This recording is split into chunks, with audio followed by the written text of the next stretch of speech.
Hello everyone! A passenger drone, which is known as a drone taxi, is a kind of personal air vehicle or PAV.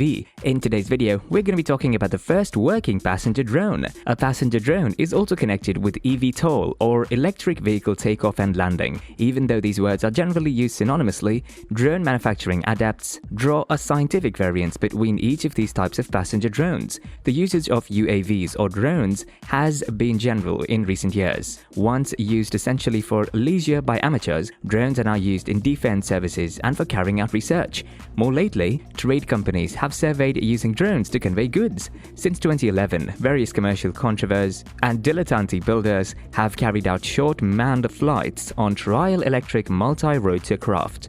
Since June 2021, there are a lot of companies involved with manufacturing passenger drones and intending to launch them in 2024, including Volocopter, Lilium, JB Aviation, and Archer Aviation. Radio-operated model airplanes have been a popular recreation since the 1970s. Drones, especially electric-charged multi-rotor craft, have only appeared among amateurs in the past 10 to 15 years.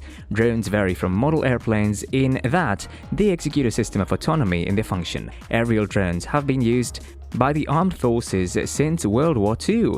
Military drone capacity extended swiftly at the end of the 20th century. Military drones have been used extensively during campaigns in Iraq and Afghanistan. All through the 20th century and more lately, makers have suggested and developed many structural plans for personal flight. Amidst these are the private jetpack launched in the 1960s, the aeromobile flying car concept of the early 1990s, and the Terrafugia flying vehicle concept of 2006. While these are navigated by the pilot and thus are not precisely regarded as drones, they however function as inspirational predecessors to the flying passenger drones being manufactured today. A Chinese company called Ehang, located in Guangzhou, laid claim to be the world's first by launching the Ehang 184, which is efficient in carrying a human passenger. It appears like a small helicopter, but with 4 air screws whirling parallel to the ground in a design similar to other drones. The drone is powered by electricity and can be completely charged in 2 hours and bear up to 100 kilograms and fly for 23 minutes at sea level,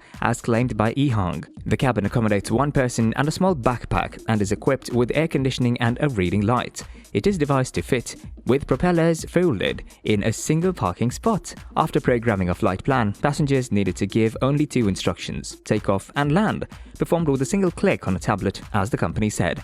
The drone is aimed to fly 300 meters to 500 meters or 1,000 to 1,650 feet from the ground, with its highest altitude of 3.5 kilometers or 11,500 feet and utmost speed of 63 miles per hour or 100 kilometers per hour. US administrations are beginning to put forth regulations for the usage of the drone, and a human passenger drone looks certain to encounter severe perusal. Shang Xiao, Ehang's co-founder and chief financial officer, stated that his company anticipated to sell the machine for $200,000 to $300,000 this year, but recognized that it involved a legal uncertainty. A passenger would have no controls. As a support, he said, the company was designing a remote control center that would take charge of the vehicle in the situation of an emergency and make sure it landed safely. Derek Xiong, the chief marketing officer, said that the vehicle had been flown more than 100 times at small altitudes in a forested region in Guangzhou, counting many times with a person on board. One attribute that made the drone safer than a helicopter was its number of propellers, as Xiong said. Even if the 6 propellers of its 3 arms out of 4 are damaged, the 4th arm functioning propellers could assure a rough landing by spiraling toward the ground. The company, which also manufactures smaller drones, said in August that it had obtained $42 million in capital from several investors, including GP Capital, GGV Capital, Zen Fund, and others, after collecting $10 million in the preceding year. The prospects of passenger drones remain unpredictable, as this technology is very new. Transformation in aerial drone technology and in aerial traffic management, control and collision avoidance could follow a rapid growth of passenger drones for civilian transport.